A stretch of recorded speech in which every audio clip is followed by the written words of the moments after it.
What if the strangest details in our ancient myths weren't just, artistic decorations? Right, like what if they were actually compressed instructions? Exactly. And what if the universe isn't simply expanding, but our fundamental maps of reality are, like, actively breaking down right at the edges? Which is a huge concept to wrap your head around. It really is. But we are tearing down the illusion of the dead machine universe today. No more floating in this empty, meaningless void. We are stepping into a model where consciousness, cosmic cycles, and sacred architecture are deeply, fundamentally intertwined. Absolutely. So, welcome to the Beyond the Shell weekly synthesis for the week ending July 10th, 2026. Our mission today in this deep dive is to take that massive, intimidating architecture of the cosmic interface and really bridge it directly to the reality you experience every single day. And that is exactly the shift we're tracking this week. We are merging the deepest cosmic egg philosophy, which, is essentially the ancient understanding that the universe hatched from a singular, bounded origin point, rather than just stretching infinitely into nowhere. Right, as an edge. Exactly, has a boundary. And we're merging that with systemic astrology, ancient architecture, and tangible, real-world shifts that are happening right now. Yeah. It's a completely different way of orienting yourself in the world. Yeah, and I think a huge part of that realization really started with the macro audit of our Sunday Astrological Foundation. Now, I want to be super clear for you listening. We aren't talking about generic daily horoscopes here. No, definitely not. We're not doing the, you're going to meet a tall, dark stranger thing. We are tracking deep systemic patterns that map directly to real-world behavior. So, okay, let's unpack this because the research talks about the mechanics of limitation and routing. Right. I'm looking at Saturn and Mercury in the notes, but how exactly are these planetary bodies acting as an audit? We have to think of it in terms of systemic functions, Mhm. rather than just, physical rocks floating out in space. In this systemic framework, Saturn represents the cosmic principle of the boundary. Mm. It's the limitation. It is the hard stop. So when we say audit, we mean Saturn is the system checking its own structural integrity. It dictates what is allowed to pass through a system and what is restricted. Oh, I see. Yeah, it's the ultimate gatekeeper of time and structure. So it's kind of like the bouncer at a club, right? Checking IDs to make sure the venue doesn't violate fire code. That is actually a perfect analogy, but a bouncer for reality itself. If a structure isn't sound, Saturn's energy exposes the flaw. And then right alongside that, you have the mercurial energy. Right, Mercury. Yeah. Mercury, which directly correlates to the archetype of Thoth in ancient Egyptian traditions, represents the network. It's the principle of the message, of memory. It's about routing information from one point to another. Okay, so if Saturn is the bouncer checking the IDs, Mercury is like the network sending the text messages about where the party is and, who's on the guest list. Exactly. And when we look at the macro dynamics of this specific week, those two functions are highly active and they're intersecting. Yeah, we are seeing a massive collective audit of our boundaries combined with a rapid rerouting of our historical memory. Which honestly explains why things feel incredibly intense right now. I think everyone is feeling this systemic friction in their daily lives. Things feel like they're just grinding gears, both personally and globally. They really are, but it's crucial to understand the mechanism behind that friction. This isn't something to fear. Right. Think of it like a massive software update. Your phone might freeze for a minute, it might get hot to the touch, and apps might crash while it installs the new code. The systemic friction we are experiencing is simply a necessary update to the cosmic interface. The system just has to pause the flow to verify the new boundaries. Exactly. Wait, if we apply this functional logic to the ancient world, does this mean the gods themselves weren't just like characters in a story?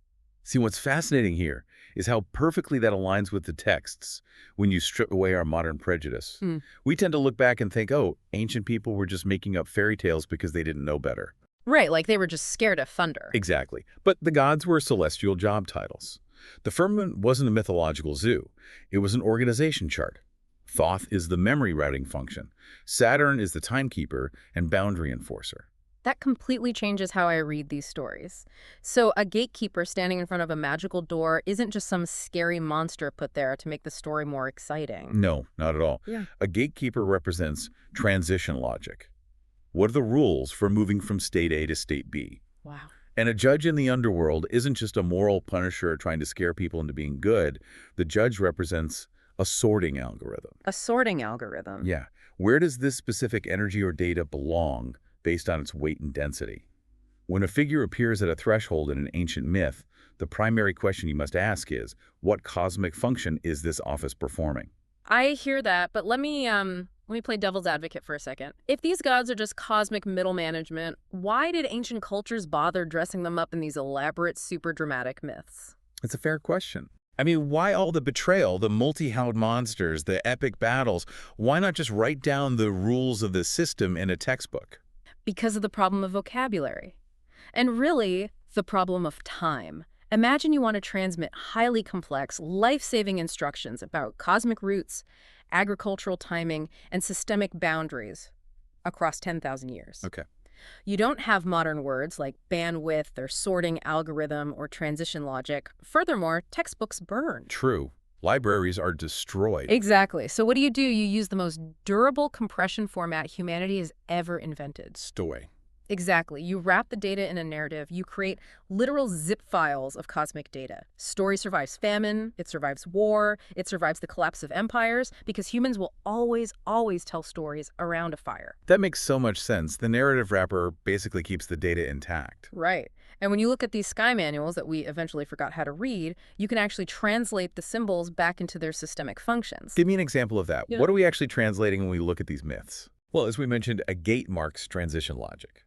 But look at geography, too. A mountain, like Mount Meru in Vedic traditions, which is described as the golden center of all physical and spiritual universes, marks axis logic. Oh, like the central point. Right. It's the central spindle around which the entire system rotates. A serpent or a dragon almost always marks current and flow. That could be the flow of a river or the flow of time. And the cosmic shell itself marks a bandwidth boundary. The absolute limit of what the system can process before it breaks down. Precisely. The shell is the edge of the operating system. This makes so much sense of a term from the sources that totally confused me at first. The Great Remembrance. Ah, yes. When I first read that, I thought it sounded like historical nostalgia, like, oh, let's all gaze wistfully at the past and remember the good old days of Atlantis. No, it is the exact opposite of nostalgia. The Great Remembrance is an active decompression. It's the process of unpacking the exact data our ancestors saved for us right now. And we're doing it precisely because we finally have the conceptual tools to understand it. Because we couldn't unzip the file until we developed the modern vocabulary of networks and interfaces and code. Exactly. We literally had to build the internet to understand the ancient sky. Oh, wow. Okay, so the myths are the software. They're the zipped code. But software needs hardware to run, which brings us to the actual physical temples. Right. We did a massive deep dive into Egyptian cosmology this week, specifically looking at the Hathor Temple and the Dendera Stone. And if I'm tracking this right, these temples weren't just big stone churches where people went to pray. No, they were interfaces. They functioned exactly like operating systems. They were never meant to be museums to be looked at. The architecture itself was built to physically teach you how to open those zip files we just talked about. How does architecture teach you to unzip cosmic data? I mean, it's just stone. By forcing your physical body to walk through the logic. Consider the famous ceiling map at Dendera, featuring the original 48 constellations. That isn't just a pretty mural meant to inspire awe. Right. It is a sky layer. It establishes for the initiate exactly what is operating above the system. Then you have hidden crypts built deep beneath the floorboards. Those aren't just basements for storing grain. They are permission layers. Meaning you literally needed, like, security clearance to access what was down there. Precisely. It stores restricted data. And think about the physical experience of the lighting in these spaces. How so? Well, you start in a bright, sunlit outer courtyard. You move into the hypostyle hall with its massive shadowing columns. And finally, you enter the dark, enclosed inner sanctuary. That deliberate use of darkness acts as a perception filter. So the building restricts what kind of knowledge can be seen until you, the initiate, are in the proper state of mind to handle it. Exactly. You are literally walking through the machine. It's a walkable simulator. But the ultimate realization of this, and this is where the cosmic egg philosophy really grounds itself, is that systems like the Dendera Zodiac actually map the cosmic architecture directly to the human nervous system. Here's where it gets really interesting, because you're saying the macrocosm and the microcosm are, like, physically identical. Yes. Your own body is the checkpoint. The temple was just the external simulator built to train you on how to navigate your own internal wiring. You are the technology. I love the elegance of that idea, I really do, but I need to stop you there and push back. Go for it. Because I hear this all the time, this idea of syncretism, this sort of softened historical trope that all ancient cultures were basically holding hands and singing about the exact same cosmic truth. Right, the universal monomyth. Exactly.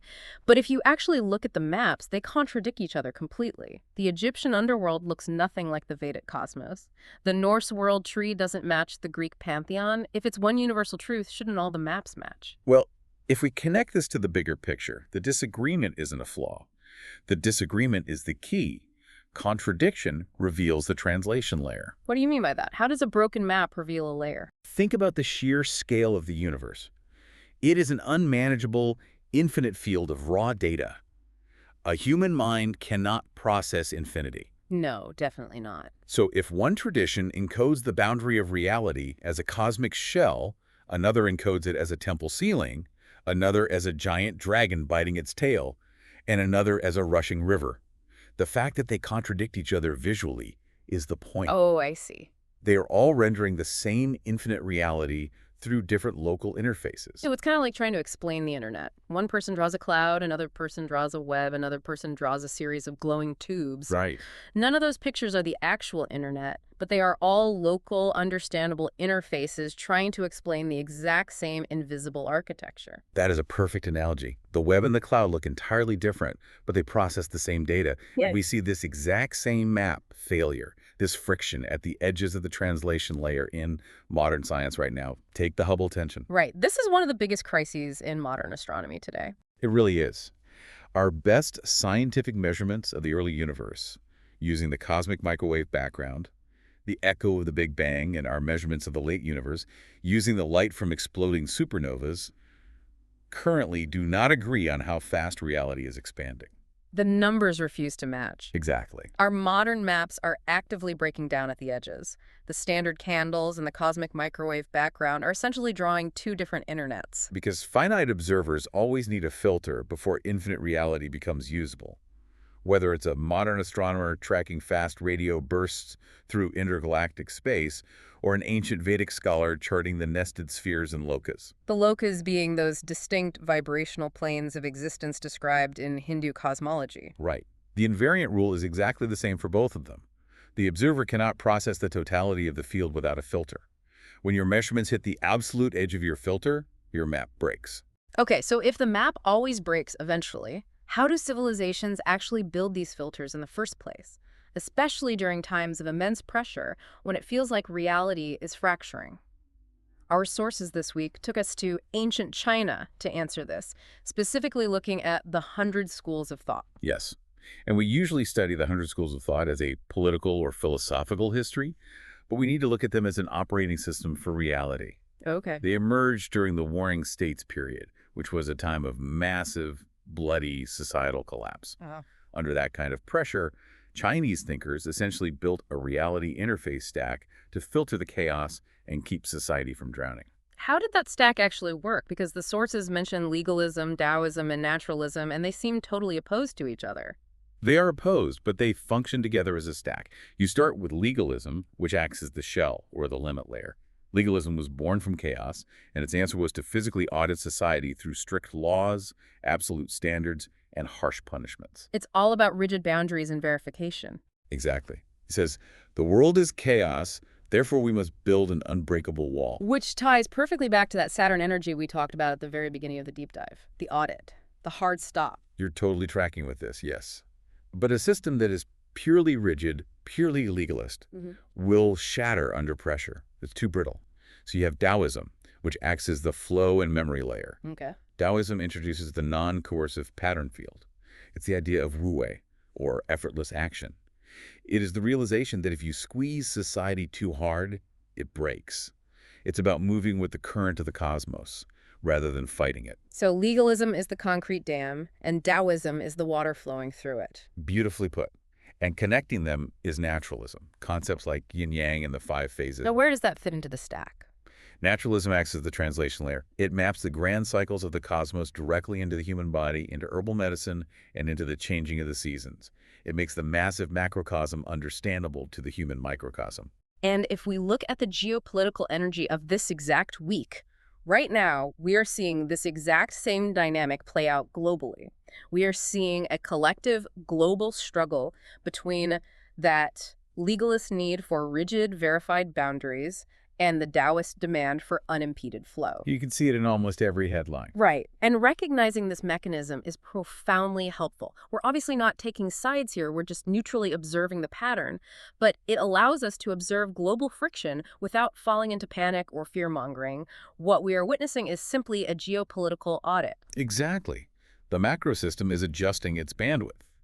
It is actively negotiating the boundary between restriction and expansion. Okay, let's bring this all the way down to the ground, your front door. We've talked about Hubble tensions, Egyptian temples, and Chinese philosophy. So what does this all mean for you listening right now? Right. How does it apply to Tuesday morning? Yeah, exactly. How does this massive macro architecture actually affect your individual daily life over this week? It comes down to understanding that your zodiac sign is a functional description of your personal interface. Every sign right now is being called to examine their specific filter. Because the boundary of the universe isn't just out there, billions of light years away at the edge of a telescope. No. The boundary of reality is right where your personal experience meets the unknown. Let's break that down with some real examples. Mm. If you are a cardinal sign, so Aries, Cancer, Libra, Capricorn, what is your actual assignment this week? For the cardinal signs, the challenge this week is structural. You are operating as the gatekeepers.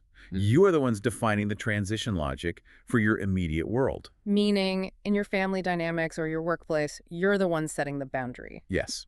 You have to decide what behavior or what data is allowed through the gate and what is a hard stop. You have to embody that Saturn energy for your group. Exactly. What about the fixed signs? Taurus, Leo, Scorpio, Aquarius? The energy for fixed signs is entirely about that crypt, that permission layer we discussed in the Dendera temple architecture.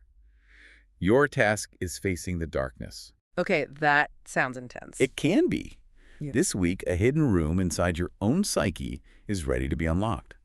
It might manifest as a sudden realization about a toxic habit you've been ignoring, or a deeply buried creative desire that you finally have the clearance to access. What filtered perception are you finally ready to illuminate? Precisely. And finally, the mutable signs. Gemini, Virgo, Sagittarius, Pisces. Your role this week is mercurial. You are routing the memory. You are acting as the translation layer. So practically speaking, what does that look like? It means you are the one helping to process and communicate the rapidly shifting environment for everyone else. When your friends or colleagues are overwhelmed by the friction of this week's update, you are the messenger explaining the new reality to them. You are bridging the gap. I think this is probably the most empowering part of the whole synthesis. You are not a victim of this week's intense energy. Your internal nervous system is acting as a biological compression system. It is literally stepping down the infinite, overwhelming information of reality so your finite daily life can actually survive it. You aren't just observing the technology, you are the technology processing the cosmic code. Which brings all of our sources from this week into perfect alignment. The macro and the micro are functioning through the exact same architecture. Okay, let's recap this journey because we've covered a staggering amount of ground today. We started with the breaking of modern maps, looking at the Hubble tension, and realized that when maps fail, we have to look at how we define boundaries. Right. We realized that ancient gods were actually celestial job titles, a functional org chart for the sky. And we decompressed the myths, recognizing them as zip files for ancient societies that needed a durable way to pass down complex routing instructions. We walked through the temple interfaces of Egypt, seeing how architecture physically controlled the flow of cosmic data to the human nervous system. And we recognized that the cosmic shell, whether it's described as a temple ceiling, world-wrapping dragon, or a societal boundary of rigid law, is just the translation contract between the observer and the infinite field. The myth is just the costume.